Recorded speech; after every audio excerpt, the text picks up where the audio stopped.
thewellnesscouch.com, streaming wellness into your lives. This is Up for a Chat with Cyndi O'Meara, Karen Smith, and Kim Morrison.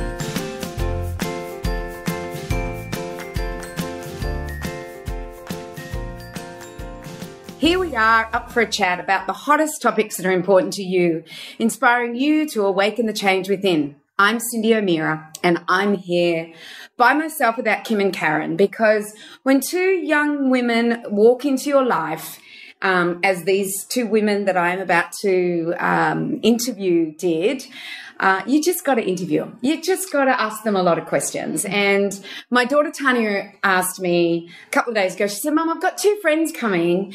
Can they stay? And I just assumed you two were surfers. That was my thought, that you were surfers, because I always get surfers. And I must admit, when Tarnea brings somebody into our lives, sometimes they stay a long time. Like the last one, Catherine, stayed 5 months, and I will be marrying her.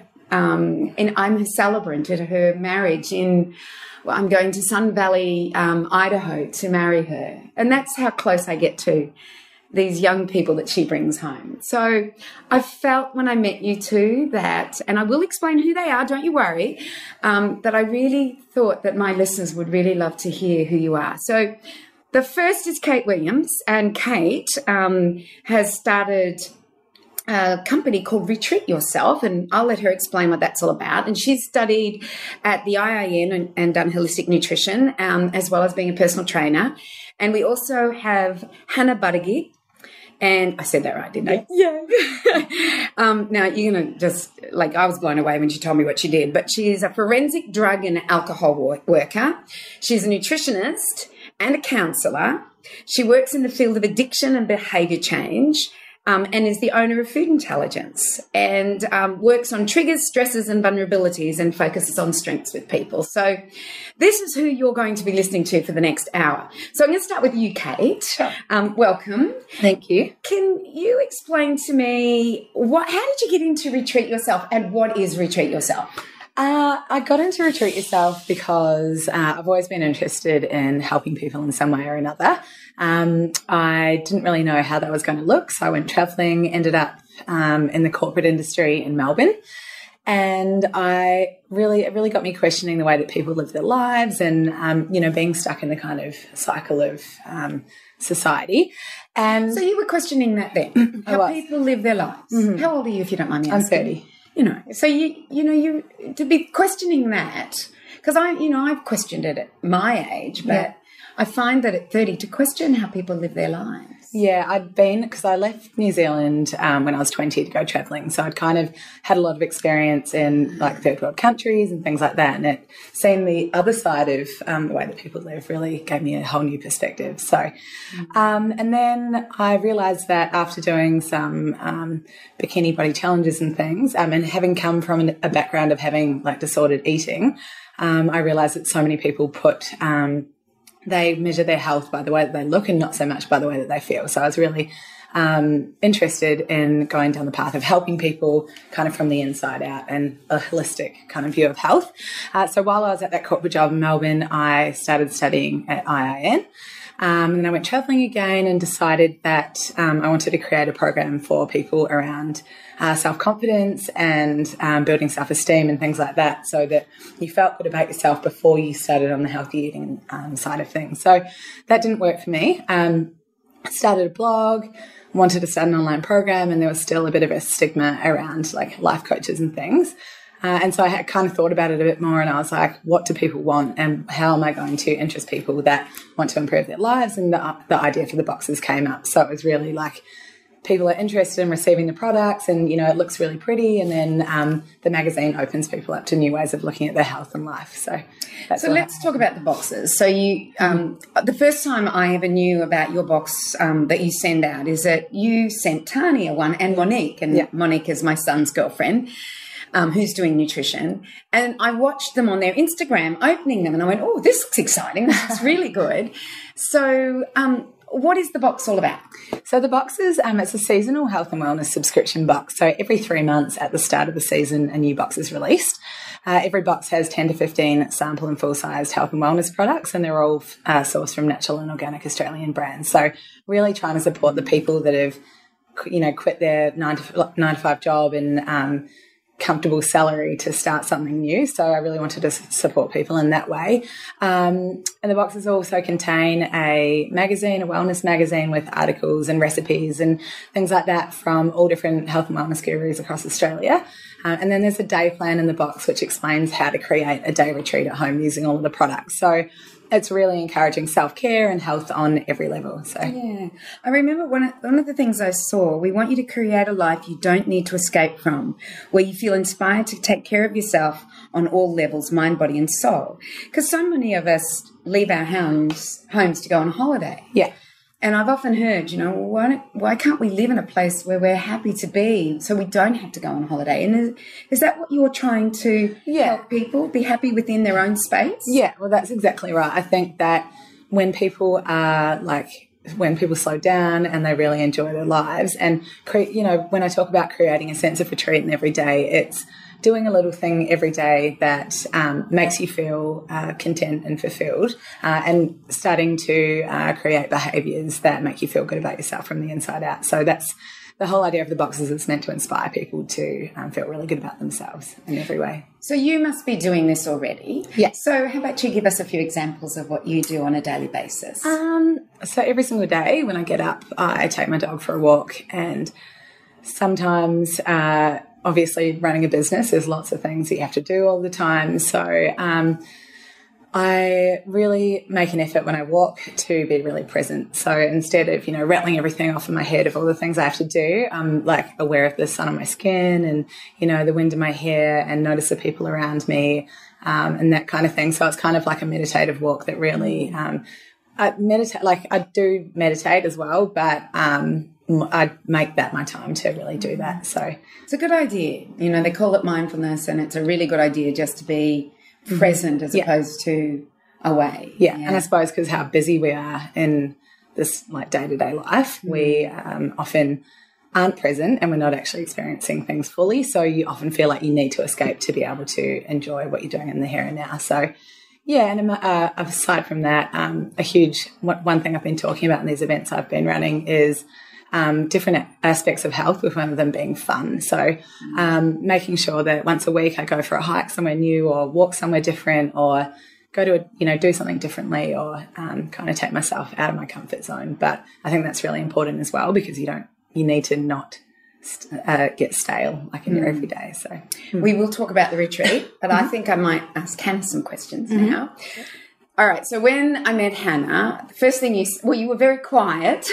Yeah, Kate and I were talking so much, and Hannah was really quiet. And then I find out that Hannah has done forensic drug and alcohol work. And so can we talk about that first? And can you talk about, what got you into that? What made you think that that was going to be a cool thing to do at the age of 18 or 19?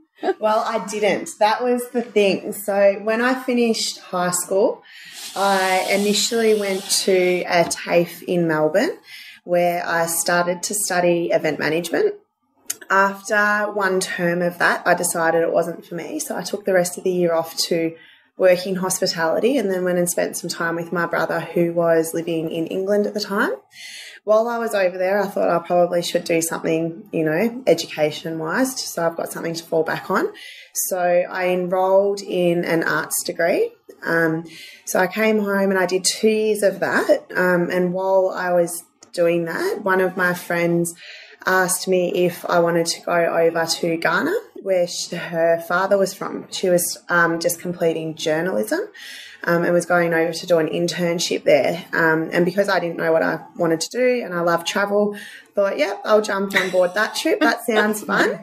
And then she said, I've got a family friend who runs a human rights organisation. Did you want to do an internship or something there, so I've got something to do while I'm at work, pretty much. And I said, okay, yeah, no worries. So just kind of cruise with it. Pretty much. So next minute, I'm in Ghana working with victims of rape and defilement, helping write policy briefings for Parliament and all of this kind of stuff. So that was a really amazing trip. I was away for 6 months in total, and I think I would have been or maybe 21 or 22 at the time. And I realised that potentially international human rights or international aid wasn't my thing, which I was very, I think, lucky to find out early on in my career. So after that trip, I came home and did my final year of uni. Following that, that was back in the day when you still had to hand in a paper copy of your assignment to the professor or whatever. So I handed in my final assignment for my undergraduate degree as my mum was driving me to the airport to visit my family in Karratha in Western Australia. I was just going there for a 2-week holiday because I'd decided I'd already seen a lot of Australia and I'd already seen a lot of overseas and wanted to see more of my own country before I did another overseas trip. And while I was there, I went into the local Centrelink office to cancel my Oz study. And the lady I was speaking to said, oh, you know, what were you studying or whatever? And I told her, and she said, oh, well, this town is so short for professionals, being a mining town, everyone's a tradie. And I just have resigned from a job at the local prison, doing case management stuff with the guys out there. You know, I reckon I'd love to have you on board. So I went back to my auntie and uncle's house and called the number the lady at Centrelink had given me, and I was pretty much given the job on the spot. So I had to call my poor mother and say, I'm not coming home because I'm going to work in a prison. So I did that for a bit, and then I went over to Thailand and did my dive master and took 6 months travelling Southeast Asia. When it was time to come home, I knew I didn't want to move back to Karratha, but I wasn't quite ready to go home to Victoria yet. So I just randomly applied for jobs in Broome, and I was offered a job as a clinician in a local Aboriginal rehabilitation clinic, and was offered to be put through my full drug and alcohol training. So it's just kind of progressed from there. It wasn't something that I sought out to do. I think that career path definitely found me. Definitely. A bit like sliding doors, you know, you just were in the right place at the right time to put you on the path that obviously you were meant to be on. Yeah. So working within the Aboriginal people and helping them with, obviously it was drug and alcohol, were you able to help them? Was there a success there? I think with drug and alcohol, we're taught very quickly that we need to celebrate small successes. You know, when we look at things from a general public perspective, people think that you're either an addict or you're a reformed addict and you no longer use drugs. So with me as a drug and alcohol worker, I will celebrate the fact that somebody is now no longer using dirty injecting equipment. And for me, that's a huge win because I now know their use is a lot safer. Or, you know, they're starting to implement non-alcoholic drinks while they're having their alcoholic drink. So, yeah, I would say there's definitely some success there. However, I mean, there are still huge issues within the Australian Aboriginal community, which is, you know, very sad, and a lot more work needs to go into that. I kind of like to put it in a little bit of perspective because within the white population, there's the same drug and alcohol use. It's just that their population is so much smaller. And what I'm seeing in the Aboriginal people at the moment is back to their cultures and their traditions and trying to get the young people back to their cultures and traditions. And I'm seeing older or elders starting to get the young people interested. You know, I've been watching documentaries on it and I've met a couple of people. I actually have Bruce Pascoe, who wrote the book Dark Emu, who is speaking at one of my nutrition summits, which is July this year. And he talks about them going walkabout with the young men and getting them back to realise that the female was the most respected part of their culture. And yet, you know, we see the female abused now. So, you know, I've got hope that there's a change around with culture and tradition. And I also see that with the white person. I see that we've lost our cultures and traditions and therefore we get lost as young people. So it's good to hear, you know, that you were able to see what was happening and small wins are a good thing. So from there from Broome, where did you go? I went home to Victoria prior to moving home, I got a job as a drug and alcohol counsellor. And a part of that role was working with mandated clients. So people, the forensic system says you have to attend drug and alcohol treatment. Otherwise, there may be repercussions for you, whether it's prison or, other outcomes. So that was, although I'd obviously worked in a prison before, and a lot of my rehab clients were mandated, this was a different client base for me. This was in the mainstream Australian population, which I'd not worked in before, because the prison I worked in was also predominantly Indigenous people as well. So I did that for quite some time before I took 6 months off work, and just kind of cruised around, did a bit of retail work, didn't do a lot really. And then, a year to 18 months or so ago, I started working back in the forensic sector, doing drug and alcohol assessments for the court system or the justice system. Yeah. But you've also educated yourself. You're a nutritionist and a counsellor. So you're kind of moving away from there and looking at the psychology of eating, would I say? Yeah, so the way that I came about studying nutrition was because my work as a drug and alcohol counsellor was so taxing on myself, physically and emotionally. I found that I needed a better way to look after myself. I wasn't looking after myself well, which is not a good thing to be doing, particularly when your work is so stressful and so demanding. So I started, studying nutrition, and I initially had no intention of going further with it with my career. I thought I would just study it and see how I would go. And then it was while I was studying, people said, well, you've got all of these behaviour change skills and counselling skills because of your work with drug and alcohol, so perhaps you should combine the two, which is how food intelligence came about. Yeah, I think it's absolutely brilliant. And you're lecturing at Deakin University, where I graduated from, in Warn Ponds. Yeah. You're working as a lecturer there? No, I'm not a lecturer. I'm a tutor. Oh, a tutor. So, yes, yeah. I'm not great with public speaking, so I don't know how I would go with that many people in a classroom. I do that just as a seasonal kind of casual thing, which is really nice. It's really lovely to be able to give back to the institution that I've done my undergraduate and postgraduate studies with. Yeah. At Deakin, both. Oh, wow. Okay. Yeah. So are they still teaching the same old nutrition at Deakin that I learnt, which was still low fat, still high carb? Are they still teaching that? Not particularly, no. I found that Deakin is very much at the forefront. Oh, they're progressive. That's wonderful. Yeah. They definitely take on board new trends, I shouldn't say trends, that's the wrong word. They definitely take on an evidence-based approach, but it's, they do keep up to date with research and data, and, every year we're briefed on that, and it's good. That's great. Good to hear.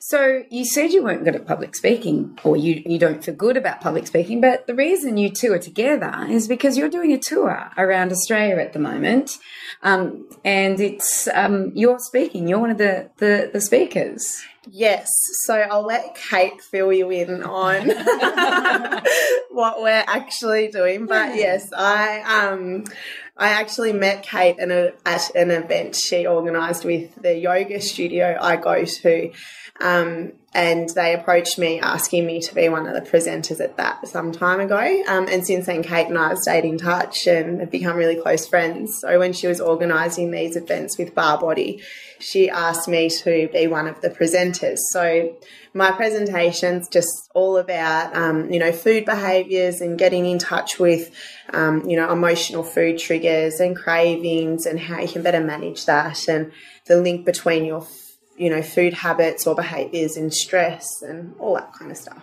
We might talk a little bit more on that. But first, Kate, do you want to talk about why did you decide to do these events? Because I know what it's like to put an event on. It's huge. Yeah. And, you've got all your other things that you're doing. Why did you decide to take this on the road? The reason that I've decided to do more events is because I think there are a lot of subscription boxes out there, and the business model is really based around discovering new products, which is great, and it's the reason why I've done this. But one of the main reasons that I started Retreat Yourself was to genuinely help people learn about their health and learn about ways to improve their lives. So I found events a great way to be able to grow on the brand values and grow on the brand story, and also work with like-minded brands who have similar kind of values and beliefs, and kind of just get in front of people and start talking about what we're about and helping people to feel inspired to improve their lives. So, well, I know Monique and Tarnea was so excited to go to this. Like, I saw it on there because I've been away for 5 weeks overseas. Yeah. And so my way of keeping in contact with the girlfriends and my children, and they've got boyfriends, girlfriends, the whole lot, is I get on Instagram, and they kept talking about it, and I'm like thinking, this looks amazing. So I didn't get a chance to really talk to them, and I arrived on the Friday. It was on the Saturday, and they were basically leaving as I'm waking up. Mm-hmm. So I didn't get a chance to talk to them about it, but they seemed really excited by what you were doing. And is it young people that are coming, or every age? Our kind of demographic is mainly females in their late 20s, early 30s, and similar to the events as well. So Bar Body are a pretty big, company now, and they've got a lot of people that go to their studios. So, and I think that their demographic is very similar to ours. So mainly, women in their 20s and 30s. Now, Bar Body's it's like ballet on the bar. Yeah, so it kind of incorporates like bar. Yeah, they use a bar within their training, but it's kind of incorporating like fitness, high intensity stuff, Pilates, yoga stuff. So the class that they did at the studio that they're doing at the events is a bar yin class. So it's kind of incorporating yin poses.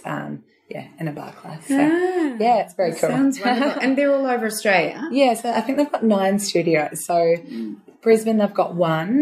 They've got a few in Sydney. I'm pretty sure they're opening one in Byron Bay or near Byron Bay, and then Victoria as well. So, it's a good opportunity to kind of get out and go to new places and, reach. So your first event was Brisbane, which is gone. No, that was Melbourne. Oh, it was Melbourne you did your first event? Yeah. Okay. And then Brisbane, then Sydney. Yeah, correct. And you guys are just on a road trip, right? Yeah. Well, we kind of timed it well with, I partnered with Roxy for the Roxy Pro for their fitness event. So that was the day after the Brisbane event. So it worked out perfectly. So then we're just doing a bit of a road trip back to Sydney. Which is nice. Yeah, it's awesome. It's very cool. It's nice and easy. Have you noticed with all of your brands that you have in your retreat box, have you noticed there's just a plethora of them at the moment? Yes. It's growing. This industry is growing, the organic, natural industry. Yeah. And I noticed you've got food, clothing, cosmetics, personal care. What else did you have in there? Have I got everything? Yeah, pretty much. Yeah, skincare, hair care, anything to do with, that's right.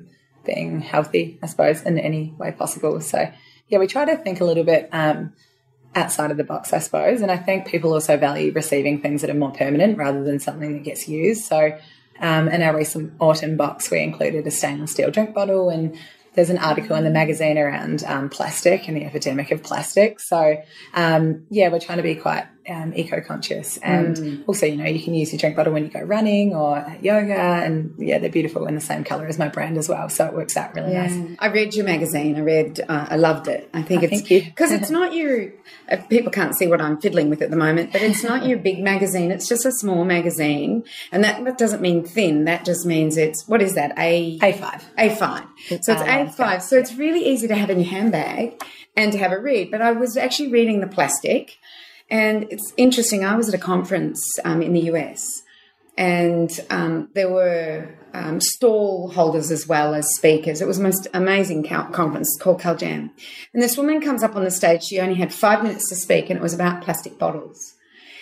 And something that never dawned on me about plastic bottles, it's not only the plastic, it's not only, what it takes to have water in plastic.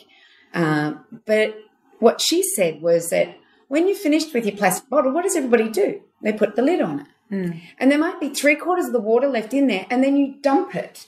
She said that water is never, ever available to the earth again. Yeah. if that plastic bottle doesn't break down, that water's never available to the earth today. And she had calculated how much water is now non-available to the earth because it goes into plastic water bottles. Wow. And so that really struck me. Fair enough, the plastic bottles, but then don't put the lid on. If you are going to use one, do not put the lid on. Throw the lid out. Any food, anything like that, they reckon don't put the lid on. Wow. Because then the water can escape and that's then available to the planet. Yeah. So, when I was reading that, I thought, isn't that funny? I was on a plane the other day and they always have plastic water bottles for you.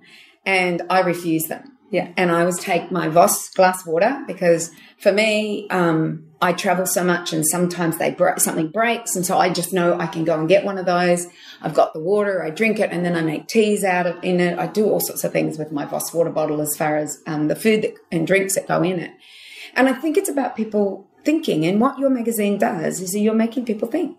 Yeah. And that's what's happening, yeah. Yeah, that's kind of what it's intended to do, kind of broaden people's minds about ways of looking at your health and other ways of looking after the planet and things like that. So, and skincare, I noticed, is in there. And no, I love that. It's absolutely detoxifying your beauty cabinet, which I think everybody needs to do. Yeah.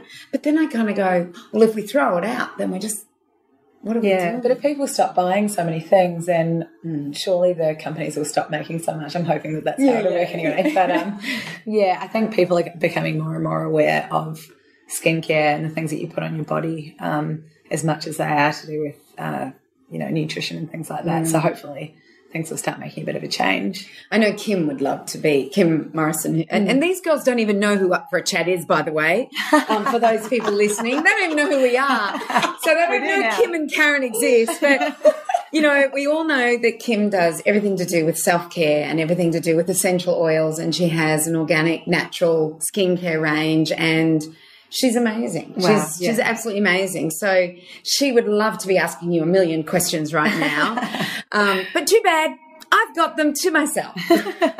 And Karen, on the other hand, is all about the mind and working with, how can we change the way we think? What are our negative thought processes? What does it take to break a habit and everything? And she takes us down many rabbit holes. So what I would like you to do, Hannah, is maybe talk about how are you helping people? So, people just don't seem to change, or not everybody. Some people make changes and they change forever. But what about those people that cannot seem to get out of their own way for their own good, for their own health, for the health of their family, and make changes? What do you think stopping them? I think it's very individual. I don't think there's easy thing, and it's definitely not a one-size-fits-all approach. The way that I work is I identify that person's stage of change. So in the drug and alcohol sector, we use that model a lot. So then I can develop interventions to suit that particular person's stage of change. So the type of person you've just explained would be that pre-contemplative stage of change. They may have little insight into what's going on for them and why that particular behaviour is problematic. They might be happy with where they're at. That particular behaviour is serving a function for them, so they're not ready to let go of that and make changes. It could be a number of different things. Even if it's destructive. Yes, because quite often what we believe is destructive for a person may not necessarily be destructive for them, and it's serving a function for them in their life, allowing them to carry on, as much as they can. So you can't help someone like that, can you? Well, you can, and that's, where you look at things like asking questions and phrasing questions around evoking change in that person, getting them to self-reflect, asking them what's important in their lives, their underlying morals and beliefs. I can quite easily sit there with a client and say, yep, you need to change A, B, and C because of these particular reasons. But unless that client believes that themselves, they're either not going to change, or they'll change short term and revert back to their old behaviours, generally a more detrimental way than what they were previously doing. So it's a bit of a tricky one. But I think that's where my drug and alcohol work has definitely given me some great insight around that and allowed me to work in that space quite often. I think that you're working with the hardest group of all. I can tell you this, that we know that health insurance companies know there's 3 groups of people. The first group is someone who looks after themselves like you two do. You know how to look after yourself. You do everything you can to look after yourself. You stay away from the doctor's office because you don't need to go, because you're doing fitness, you're doing exercise, you're self-caring, you're doing everything. So the health insurance companies want to insure you because you don't cost them any money. Then there's the second group that costs them money but not as much. And they're people that are open to suggestion. They know there's a better way out there. They're just not educated and they don't know how to do it. And then the third are the ones that go, I'm going to smoke, drink, do drugs, eat what I want. I don't care. Just give me a drug and I'll be fine. And they don't want to change. And I realise that I have no influence on them whatsoever. And then I probably will never have influence on them. And I don't know how to influence them. But I feel like you're almost looking at that group. Am I right? Are you looking at that group? Because they're the group that costs the health insurance companies an absolute fortune, including Medicare, our social medicine. So how do you deal with the group that isn't even open to suggestion or open to change? But you have to be there. I know you've got to be there. That's your work. Are you talking about drug and alcohol or my private practice? All of it. So with my private practice, I bulk bill, and it's around psychological therapies, a lot of funding. So I work quite closely with GPs and other psychologists and whatnot to identify the client's health issues, speak to them about what their goals are, their reasons for coming in. So the way that I personally view that is that if one of those clients is coming into my office to see me, a part of them wants to change. Yeah. So therefore they're quite easy to work with. Like, yeah, it might not be, getting them to our level of health or our level of mindfulness or whatever immediately. It might be smaller steps. It might be more incremental. But if they're stepping foot in my office, on some level they want to change and they want support, whether it's where we look at psychoeducation around food choices and those kinds of things to start with and then nut it out a little bit further on down the track. And I think with my drug and alcohol work, those clients are mandated to see me. They have to come and see me. So that's a whole another ball game with that one. I bet it is. Yeah. I bet it is. But I do know that they do change. They will make changes in their life. Yes. Yeah. Yeah. So with your private practice, what do you think your success rate is with these people that are hang in there, and say, okay, I want to do this? Because the reason I'm asking is that, I swim with a group of people and there's one guy in that group that no matter what I say or do or help him with, he always regresses back to just the way he's always been in his habits. And yet I know he's not happy there, but he's an intelligent man. So, and because I don't work clinically anymore, I don't work one-on-one anymore. I have 2 other nutritionists that do that for me.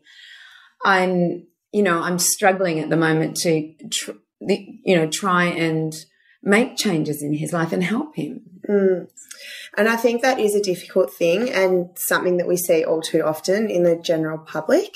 I think that it's what I personally see in my private practice, that food, I guess, is similar to drugs in that it just masks an underlying emotion or something like that. And that it's serving a function for that person. So whether they've got an emotional connection to that food, whether there's underlying childhood trauma, which quite often through my sessions with clients we find out there is, whether the client's aware of them or not. So it's just about, spending that time and exploring those things. But again, it's a bit of a tricky situation unless you're trained in that field. I definitely wouldn't encourage someone to start exploring that counselling side or that psychological side of things, because you don't want to do more damage than good. You know, obviously it's coming from a loving place, but there is that concern that could happen as well. Yeah. Are you talking with anorexia nervosa, bulimia? No? Just food addiction or? Yeah, so I don't deal with chronic food behaviours. So I don't deal with anorexia or bulimia, anything like that. Quite often I do see people that do binge eat and other problematic food behaviours. So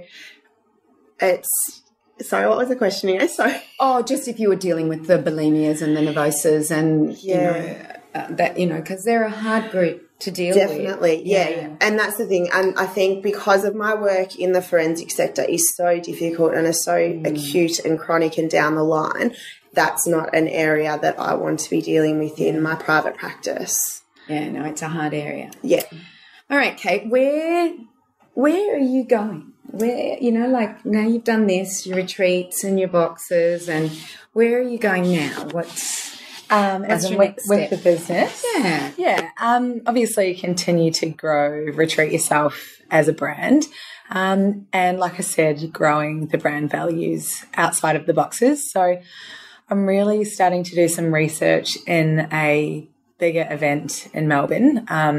I understand that there's lots of festivals and stuff popping up now, so thinking a bit differently about how I'd go about doing that. So that's something I'm researching at the moment. I'm not too sure when it's going to pop up because the business is very hands-on. So, yeah. And are you alone in the business? I have another girl called Georgia who does works with brands for me, and I've had an intern who's just finished up. So she did a 3-month internship. She was studying marketing, so she did a lot of my social media and things like that. So I probably will look at hiring somebody again to do that kind of thing, just because it's pretty social media is a job in itself. It's so full on, and especially because my business is primarily marketed through social media, it's hard for me to sell my product in stores because it is changing every 3 months. So that's kind of what I'm doing at the moment, just growing it. And so it's not only like a subscription, you can sell it in stores as well. You can find them in stores. No. Oh, okay. Just when you said in store, I thought, I can't. I mean, I probably could look at a way of doing it if I just did one box, since it is meant to be used as an experience type thing with the retreat at home, and you get the magazine. But I haven't had the time. I've only launched a year ago, so it's still a baby. So very much in the startup phase still. Yeah. I noticed that, like everybody's doing this at the moment. It's because we're so sick. And what happens, this is what I see, is that somebody's been sick, they've gotten themselves well, and they then want to tell the world about it.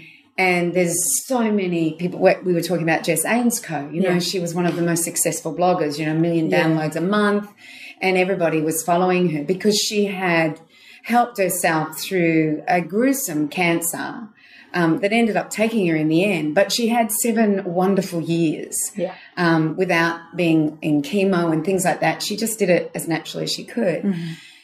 So knowing this and knowing the market is almost flooded, what's your unique selling? What do they call it? USP. Unique selling point. That's it. USP. I knew it was coming in there somewhere. What's your USP? I think because the way that my business focuses on like the full picture, it's not just about nutrition. It's not just about exercise. It's not just about self-care. It's everything in one package. That's kind of the business, the business morals and beliefs. I think that's a bit of a differentiating factor when I think that although there are a lot of people doing stuff within the health industry, often it's just in, one particular area. So, and when it comes to subscription boxes, I see them popping up all the time. There's so many other boxes in every industry. So there's, Goodness Me Box who does food, there's Bella Box who does beauty, and then there's a million other ones that have started up because the business model has been proved to be a successful one. See, I'd never seen it before. Yeah, it's huge. They're huge. I'd just never seen it before and I thought, what a brilliant idea. Yeah, well, they're huge in the States, like massive. So now everyone's kind of cottoned on. And I suppose to make myself my USP amongst the kind of subscription box industry is having an experience around using the products. So having that day plan and encouraging more self-care through that, and then the magazine with all of the information. So I often have customers, like one of my customers came to my Brisbane event and she was like, I'm so glad that I found your business. Like every 3 months, it gives me the inspiration I need to continue on being healthy and things like that. So that's the reason that I'm doing it, is to get that kind of thing. But yeah, and then the event side of things as well, just to again grow and get the business beliefs and morals out there. So yeah, but everything evolves and changes with time. And I definitely, the way that I see the business going now is different than I saw it at the start, and I'm sure it'll change many more times over the years. But yeah, I think the whole idea of yours where, you put down a timetable of how to use each of the things in the boxes that you have in that box, because then I always see a day to change your life. That's the way I look at things. Sometimes we have to stop our lives and plan or do something different. Don't necessarily have to spend a lot of money or go away. But one of the things that I do on this table that we're sitting on now is that I will do a day of manifesting of what do I want for the next year, where am I going, what is it that I need to do, what are my action steps, and it takes me a good day to do it. Yeah. And I've got a retreat this weekend, and one of the things we will be doing is that, because it's all very well and good to give information, but then they go home and they don't know what to do with it. Yeah, exactly. Whereas what you're doing is you're giving the information, you're telling them what to do with it. They're, if they're going to get the full use of it, they're going to get all the steps that they have to do. Yeah.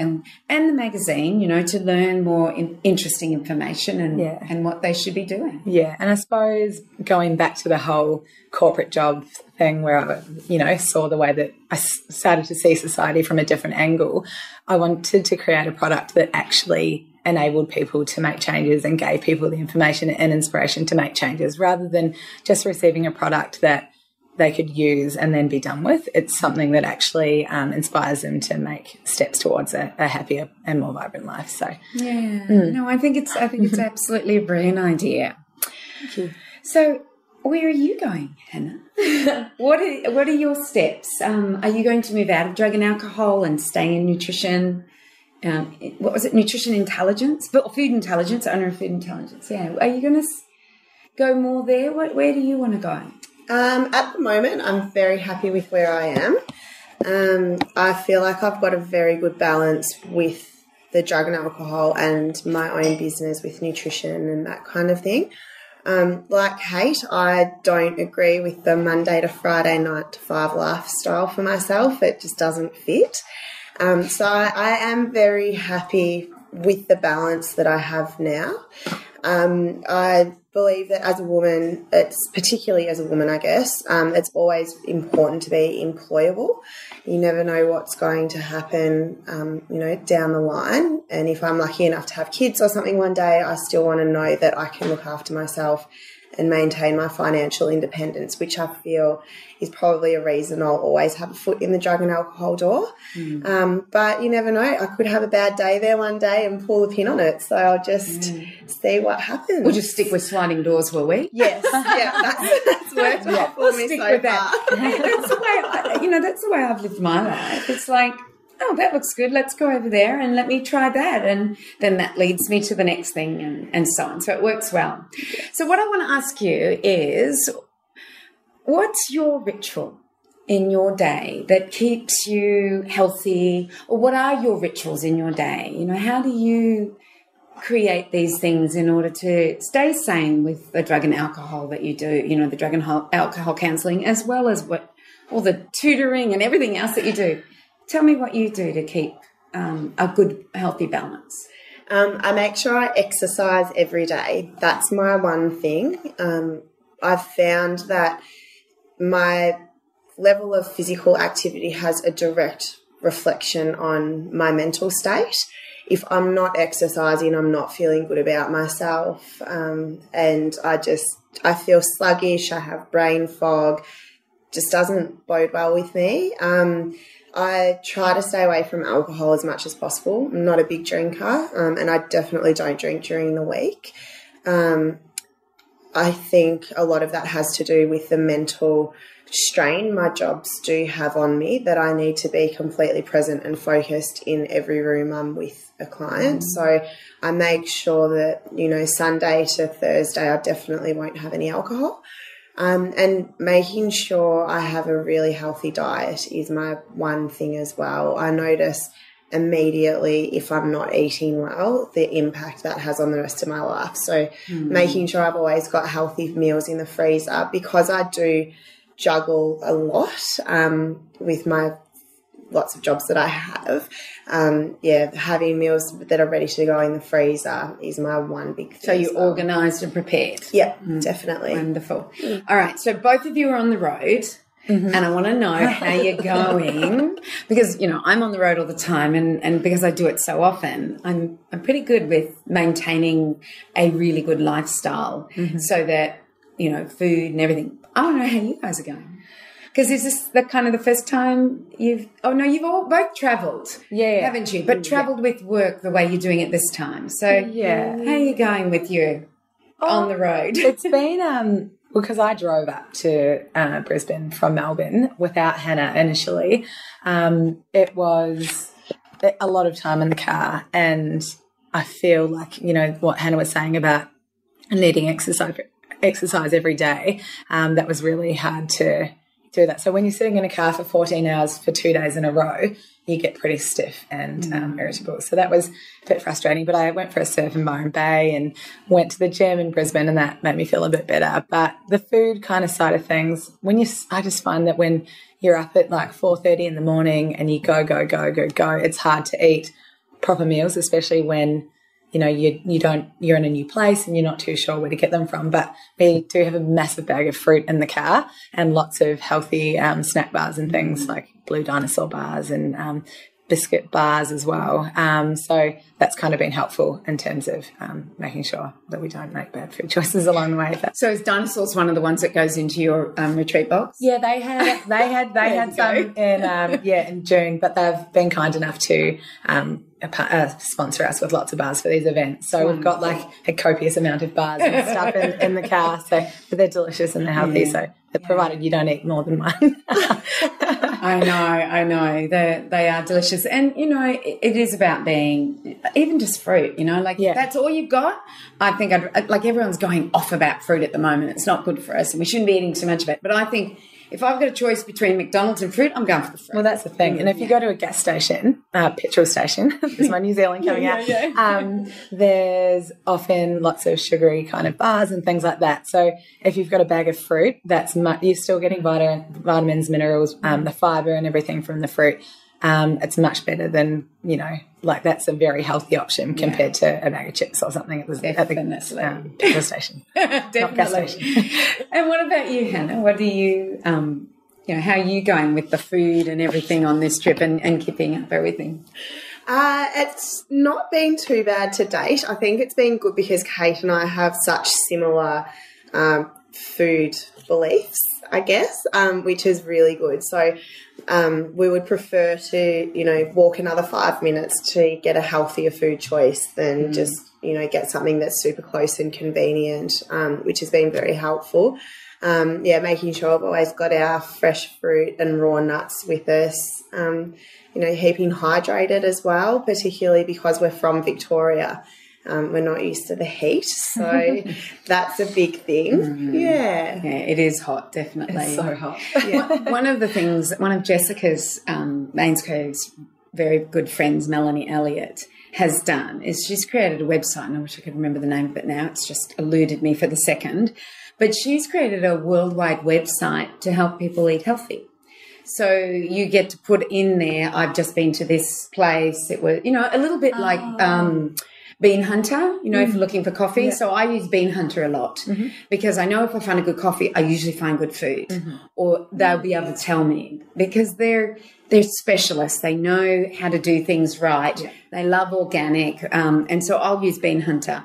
But, you know, this is something that she's done. Her and Jess actually talked about it before Jess passed away, and she vowed that she would do it, and I have a feeling that it is up and going. And Melanie, I'm sorry if you're listening and I've forgotten it, but I will put it on the show notes. We'll definitely need to find that. I think from Torquay driving through to Sydney is okay because you get Oliver's, and I haven't seen Oliver's up here, but Oliver's is an absolute lifesaver. You can go and get, you know, an almond milk cappuccino and a salad, whereas you don't necessarily find that on the roads up here. No, you have to duck into Byron, or you have to know, like I know between Sydney and here where I can go, the Sunshine Coast, you know, I know where I can go and where's the best place to stop. And plus I take a lot of stuff with me, and it works well. Yeah.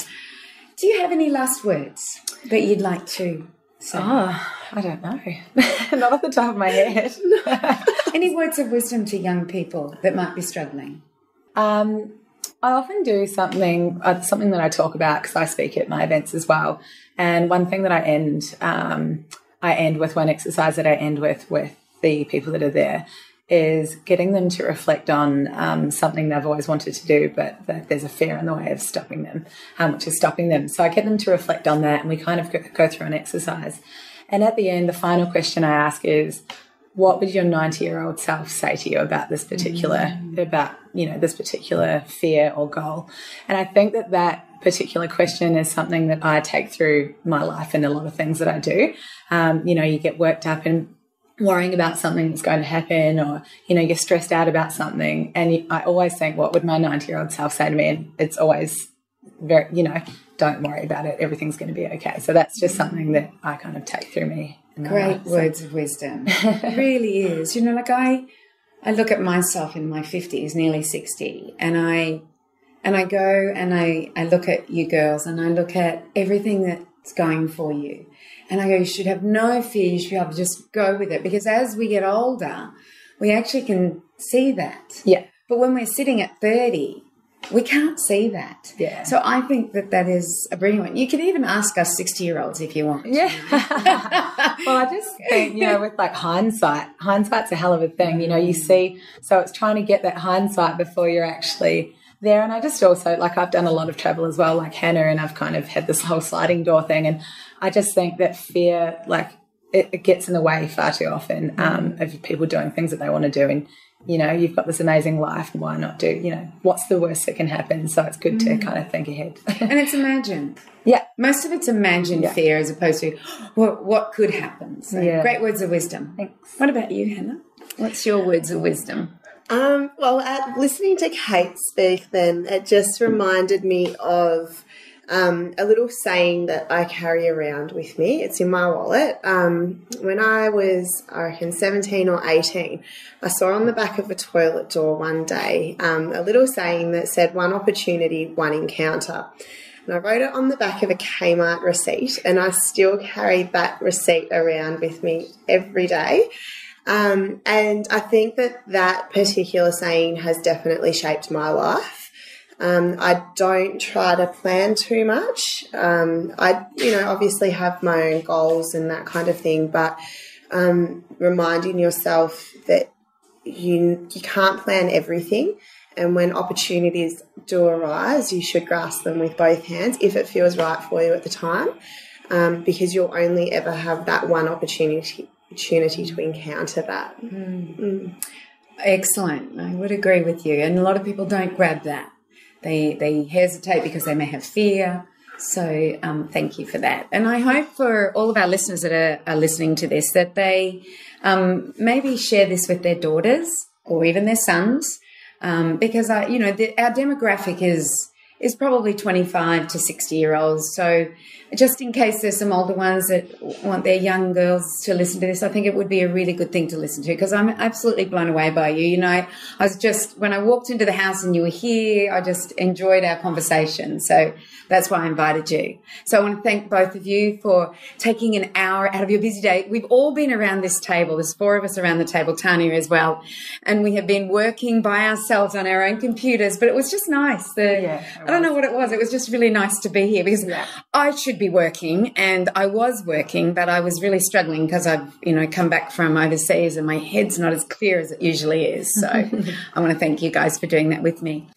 Now, thank you everyone for listening. Remember our trips. We're off to New Zealand in October. There's a few seats left for New Zealand. We're off to Africa in 2018, in September 2018. There's a couple of seats left. And remember that it's all about challenging yourself, feeling the fear and doing it anyway. So for more information on that, you can go to awakenthechangewithin.com. And there will be all the events on there. And for your comments and your 5-star rating, please go to www.thewellnesscouch.com/up-for-a-chat. And usually Kim and Karen do this, so that's all I can remember that I'm meant to be saying. So if I've forgotten something, we'll put it on the show notes. But thank you very much for everybody listening, and thank you for Hannah and Kate. I really enjoyed it. And bad luck, Kim and Karen. I got to interview them. Bye for now.